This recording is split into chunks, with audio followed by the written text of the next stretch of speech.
Setiap suara berarti, setiap dialog bermakna. Halo teman-teman Ruang Dialog, selamat datang kembali di Ruang Dialog bersama saya tentunya Anissa Faratun Zahro. Dan kali ini kita memiliki tamu yang spesial. Kalau biasanya kemarin-kemarin itu yang cantik-cantik, dan sekarang kita kedatangan tamu yang ganteng, yaitu Bapak Mulkan. Halo Bapak, Halo. selamat datang di Ruang Dialog. Terima kasih Nisa. Assalamualaikum teman-teman Nisa. Ya. Mungkin Bapak bisa memperkenalkan lagi kali ya. Mungkin ada yang teman-teman nih yang kepo sama siapa nih yang cakep ini. Waduh, iya. Pertama salam kenal buat teman-teman Ruang Dialog, Dialog. ya. Kita sebutnya Ruang Dialog. Ruang Dialog apa? Ruang Dialog aja ya. Ruang Dialog, salam kenal. Saya Mulkan Habibi. Saya tenaga pengajar di Prodi Ilmu Komunikasi, Fakultas Ilmu Sosial dan Ilmu Politik UMJ. Ya, kalau UMJ kan sudah terkenal ya. UMJ. Tapi berbicara tentang ilmu komunikasi ya Pak, kayaknya tuh ada yang berbeda gak sih di UMY ini? Karena selama aku menjadi seorang mahasiswa sedikit berbeda gitu. Ada yang namanya itu komunikasi Islam. Nah, kenapa sih UMJ akhirnya, apalagi FISIP ya, mengangkat komunikasi Islam itu tersendiri? Iya, betul tadi apa yang disampaikan oleh Nisa, bahwa salah satu yang menjadi penciri atau unik dari Ilkom di FISIP UMJ itu adalah karena kita ada mata kuliah yang terintegrasi dengan nilai-nilai Islam gitu. Salah satunya adalah ada mata kuliah namanya komunikasi Islami. Ini adalah salah satu mata kuliah yang mungkin itu hanya bisa kita temukan di Universitas Muhammadiyah dan universitas Islam lainnya. Kalau di universitas-universitas yang lain saya kira juga ya, baik itu negeri ataupun swasta lainnya yang tidak ada basic Islamnya, saya kira mata kuliah ini belum sempat diajarkan gitu ya. Jadi ini bersyukurlah ya masuk UMJ terutama di Ilkom itu bisa ada mata kuliah yang kaitannya juga nanti kita akan bicara mengintegrasikan antara ilmu komunikasi sebagai disiplin ilmu dengan nilai-nilai Islam gitu. Oke, tapi menurut Bapak sendiri sebenarnya komunikasi Islam itu apa sih? Kenapa kita harus belajar terkait komunikasi Islam? Perbedaannya dengan komunikasi biasa itu seperti apa? Iya, sebenarnya kalau kita berangkat teori komunikasi ya, paling tidak kan ada 3 unsur komunikasi itu. Kalau kita bicara komunikasi mungkin dalam teori barat itu paling tidak unsurnya ada 3 ya, ada komunikatornya, ada pesannya, ada komunikannya gitu. Jadi ketika sudah ada 3 itu maka terpenuhilah yang disebut dengan proses komunikasi.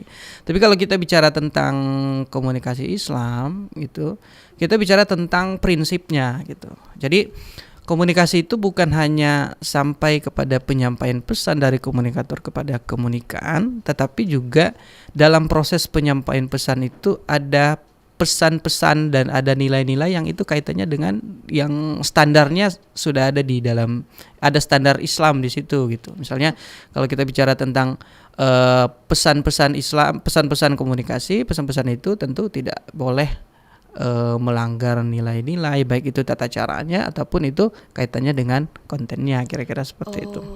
Oke, berarti terdapat nilai ataupun prinsip yang harus diutamakan Betul, ya dalam ya. komunikasi Islam tersendiri. Iya, betul. Tapi dari situ saya sedikit kepo nih terkait tentang nilai dan juga prinsip utama dari komunikasi Islam itu seperti apa sebenarnya? Iya, jadi gini, kalau dalam komunikasi Islam itu artinya komunikasi Islam itu adalah, kalau menurut Dr. Harjani Yassin itu, komunikasi Islam itu adalah komunikasi yang dilakukan dengan menetapkan atau menerapkan prinsip-prinsip Islam yang melahirkan kedamaian dan keramahan. Sehingga ketika ada proses komunikasi di situ, maka yang lahir itu adalah kedamaian, ketentraman gitu, bukan justru sebaliknya.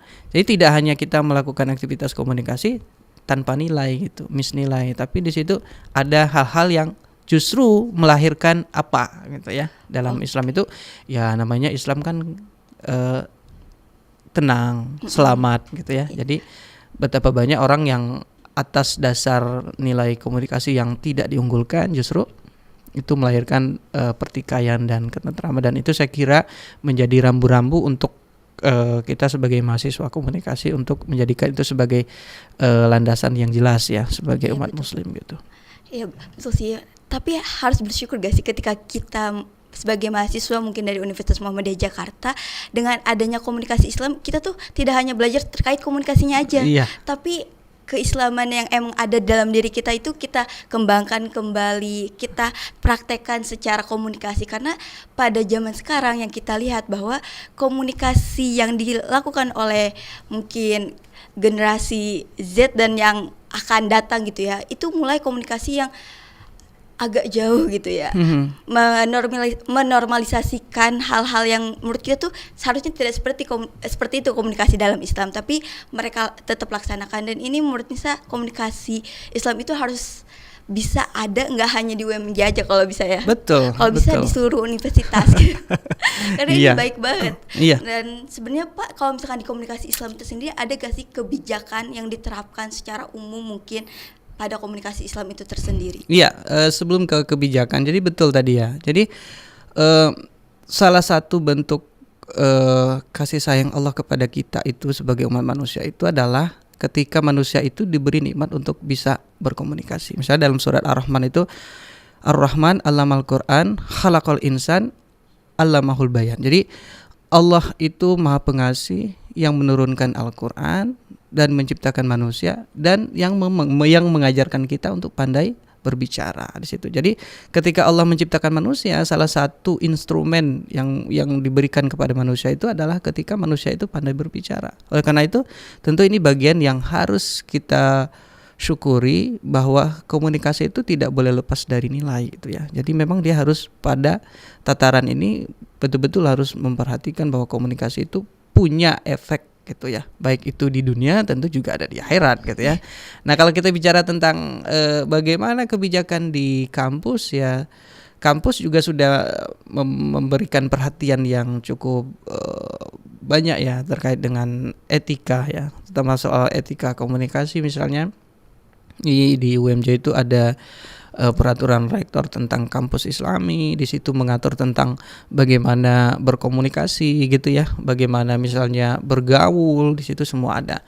Nah, kaitannya dengan komunikasi ya di situ sangat jelas. Misalnya bagaimana seorang dosen berkomunikasi sesama dosen, mahasiswa terhadap dosen gitu ya. Di situ sudah sangat diatur bahwa paling tidak kita memulai dengan membaca salam gitu ya, kemudian menyampaikan permohonan maaf, menyampaikan identitas yang jelas gitu, kemudian menyampaikan pesannya apa gitu ya, yang mau disampaikan itu seperti apa. Jadi jangan kita komunikasi kemudian antara mahasiswa dengan dosen tapi sama dengan kita komunikasi sama temen gitu ya. Jadi tidak semua dosen itu menyimpan nomor handphone kita misalnya. Itu bagian dari yang mungkin salah satu yang menjadi kebijakan UMJ, supaya mahasiswa itu juga melewati proses perkuliahan itu juga belajar banyak hal, termasuk di dalamnya adalah aktivitas komunikasi seperti itu ya. Oke, tapi ada gak sih Pak cara untuk memastikannya kalau misalkan para mahasiswa tuh sudah loh berkomunikasi dengan baik? Ada gak sih kayak mungkin role model yang diberikan dari para pimpinan beserta jajarannya, entah dari rektor maupun dosen itu tersendiri? Iya, pasti ada ya. Sebagai dosen tentu harus menjadi contoh gitu ya. Sebagai dosen juga penting untuk menjadikan teladan yang baik untuk mahasiswa, terutama kaitannya dengan komunikasi. Misalnya ketika bertemu ya, ketika bersama-sama gitu ya. Jadi kita tentu saling sapa, senyum, sapa, salam, itu bagian dari proses komunikasi yang kecil mungkin, tetapi itu bermakna gitu. Jadi saling, ketika mahasiswa ketemu dosennya kemudian salam gitu ya, kemudian menyampaikan, menyapa, itu kan hal yang kecil ya, tapi itu kan penting untuk pembiasaan gitu. Saya kira etika semacam ini diajarkan di UMJ, terutama di FISIP UMJ, dan ini harapannya ini menjadi kebiasaan yang tidak hanya ketika mereka masih di kampus, tapi ketika mereka masuk dunia kerja, ini kebiasaan-kebiasaan baik semacam ini itu bisa diterapkan juga gitu, baik itu di dunia kerja, di keluarga, di masyarakat. Ini kan menjadi penting ya. Iya betul. Gitu ya. Ya, 3S itu harus selalu ada dalam diri kita, dan UMJ menerapkan untuk itu, untuk para mahasiswanya, nggak hanya sebagai mahasiswa aja, tapi setelahnya juga tetap terjadi gitu, tetap menjadi sebuah kepribadian yang baik. Iya. Nah, terkait etika ya Bapak, kan sebagai mahasiswa itu nggak jauh dari diskusi. Mahasiswa senang diskusi dan kita selalu membangun ruang-ruang diskusi. Sebenarnya ada gak sih etika komunikasi diskusi antara dosen dan juga mahasiswa dalam komunikasi Islam? Ya, kalau diskusinya kaitannya dengan kita diskusi dalam tanda kutip, kita mendiskusikan topik pembelajaran, saya kira ini juga ada etikanya ya. Kan dalam Quran itu kan disampaikan bahwa boleh berdiskusi tapi dengan cara yang bijaksana gitu.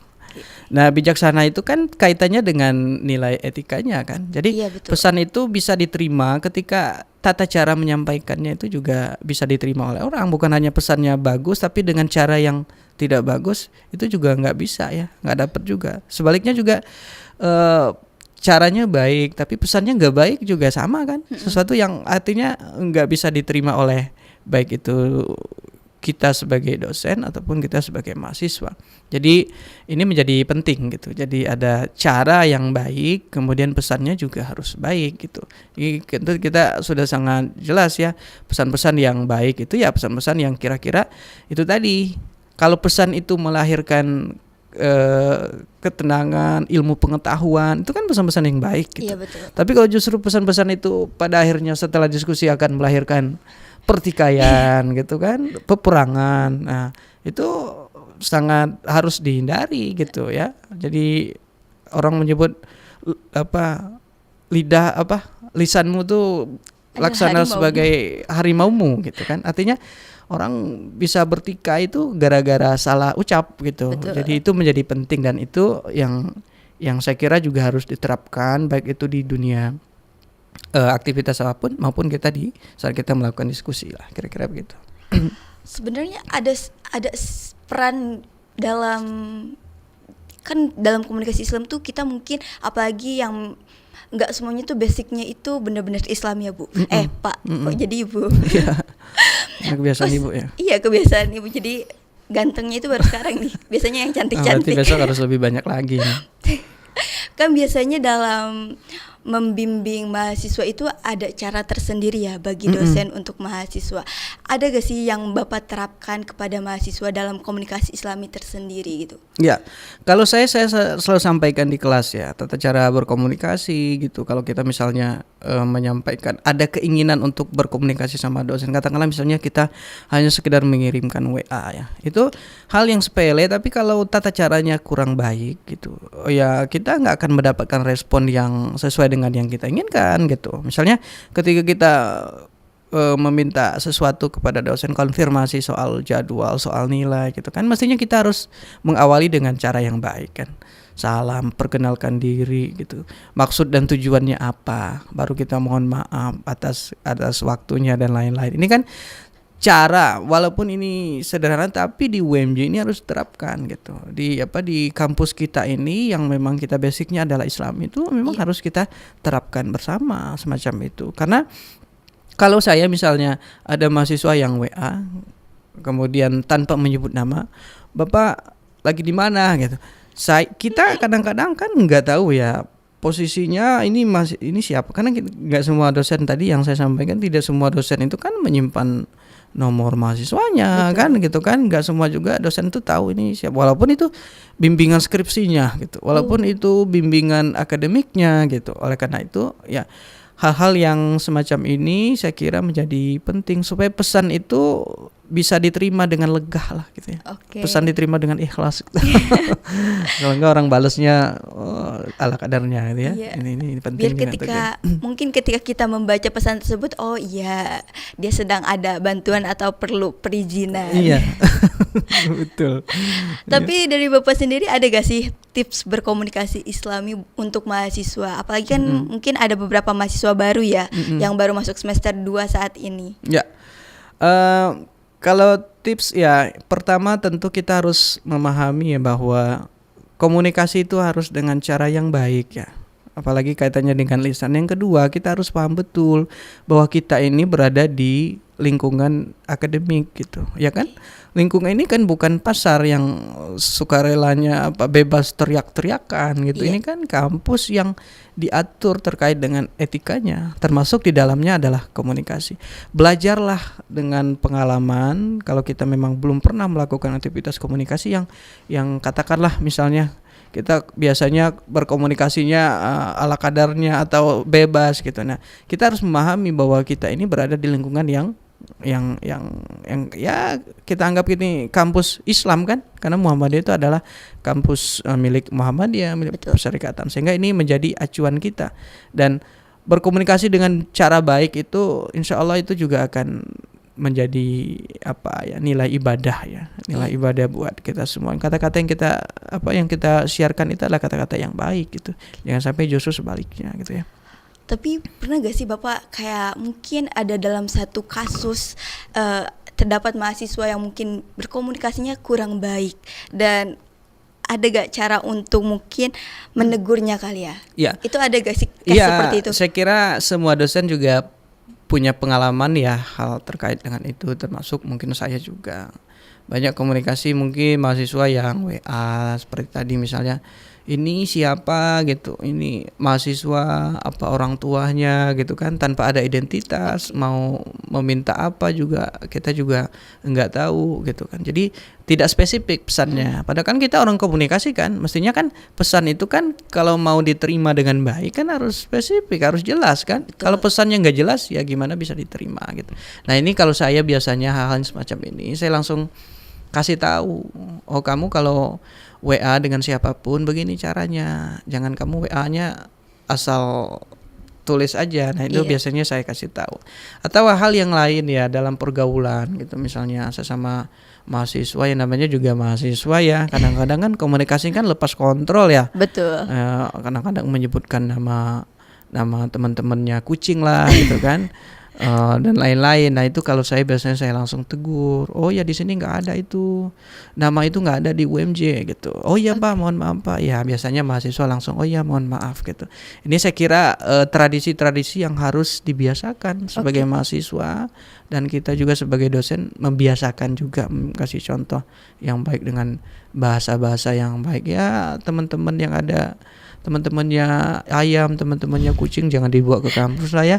Apalagi dalam konteks ini kita sedang melakukan aktivitas komunikasi gitu. Oke, baik. Jadi untuk teman-teman yang saat ini sedang menonton, mungkin bisa mention banget gitu terkait bahwa kita dalam komunikasi itu janganlah membawa ayam dan perintalan-perintalannya. Iya, Kita biasakan untuk komunikasi secara Islami. Kita teguhkan lagi 3S-nya tadi, senyum, sapa, dan juga salam. Karena apa yang diterapkan di Universitas Muhammadiyah Jakarta ini menurut saya sendiri itu ada hal yang bagus, dan ini bisa menjadi attitude yang baik, nggak cuman ketika kita jadi mahasiswa, tetapi juga ketika kita menjadi seorang pekerja nanti ataupun kita bermasyarakat. Betul. Terima kasih Bapak, Oke. sangat seru sekali ya terkait komunikasi Islami ini. Ini memang harus sering dimention sih, karena komunikasi Islam tersendiri mungkin jarang ya kita ingati gitu, apalagi bagi mahasiswa. Iya betul sekali. Terima kasih Bapak atas waktunya. Sama-sama Nisa. Semoga selalu diberikan keberkahan setiap harinya. Amin amin ya Allah. Dan terima kasih juga atas kesempatannya untuk di ruang dialog ini. Siap, makasih. Dan terima kasih juga untuk teman-teman ruang dialog yang telah menonton pada acara kali ini. Karena setiap suara berarti setiap dialog bermakna. Sampai jumpa lagi di next video. Bye bye.